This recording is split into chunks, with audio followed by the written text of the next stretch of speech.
विधानसभा चुनाव 2025 सिर्फ सत्ता बदलने का नहीं, बल्कि राजनीति की दिशा तय करने वाला चुनाव माना जा रहा है।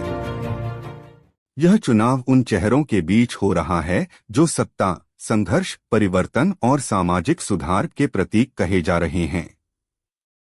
नीतीश कुमार अनुभव का चेहरा, तेजस्वी यादव युवा नेतृत्व की उम्मीद और प्रशांत किशोर परिवर्तन की राजनीति की छाप कहे जा रहे हैं। वहीं असदुद्दीन ओवैसी जैसे चेहरे उन मतदाताओं को आकर्षित कर रहे हैं जो पुराने गठबंधन की राजनीति से उब चुके हैं। इन सबके बीच जाति, गठबंधन और जनभावना के समीकरण मिलकर बिहार को एक नए राजनीतिक युग में प्रवेश कराने वाले हैं। राजनीति को जानने समझने वाले कहते हैं कि बिहार की राजनीति में इस बार का चुनाव केवल सत्ता परिवर्तन का नहीं, बल्कि दिशा तय करने वाला चुनाव साबित हो सकता है। आइए हम जानते हैं कि आखिर जानकार ऐसा क्यों कह रहे हैं और कैसी परिवर्तन की उम्मीद, संभावना, शंका और आशंका है। मुख्यमंत्री नीतीश कुमार अभी भी एनडीए का भरोसेमंद चेहरा हैं। उनकी 20 साल की सत्ता यात्रा विकास और स्थिरता के प्रतीक के रूप में पेश की जा रही है। मगर अब यह सवाल भी उठ रहा है कि क्या बीजेपी चुनाव बाद अपना चेहरा बदलेगी? पार्टी की रणनीति संकेत देती है कि चुनाव बाद सत्ता समीकरणों में फेरबदल संभव है।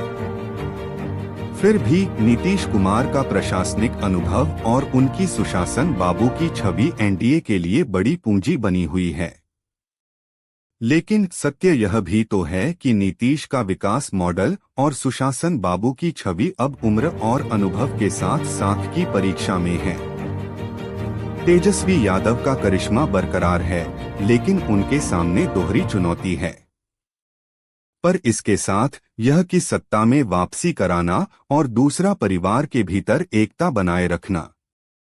लालू परिवार के भीतर की खींचतान अब राजनीतिक फैसलों को प्रभावित करने लगी है। हालांकि तेजस्वी यादव रोजगार और शिक्षा जैसे मुद्दों पर केंद्रित होकर युवाओं के बीच अपनी पकड़ मजबूत कर रहे हैं, पर गठबंधन की अनिश्चितता और आंतरिक असहमति उनकी राह आसान होती नहीं लग रही है। जानकार कहते हैं कि तेज प्रताप यादव की स्वतंत्र राजनीतिक शैली ने भी तेजस्वी के समीकरणों को मुश्किल बनाया है।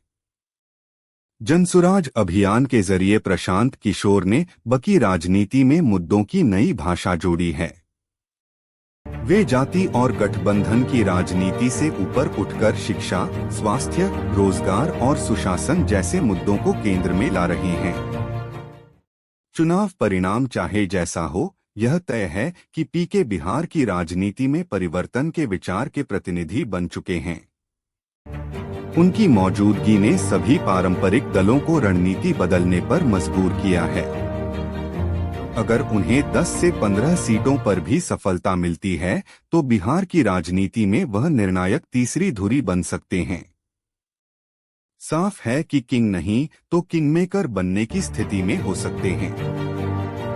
एआईएमआईएम के मुखिया असदुद्दीन ओवैसी ने बिहार की राजनीति को नया मोड़ दिया है। 2020 के चुनाव में सीमांचल की कई सीटों पर उनका प्रभाव दिखा था।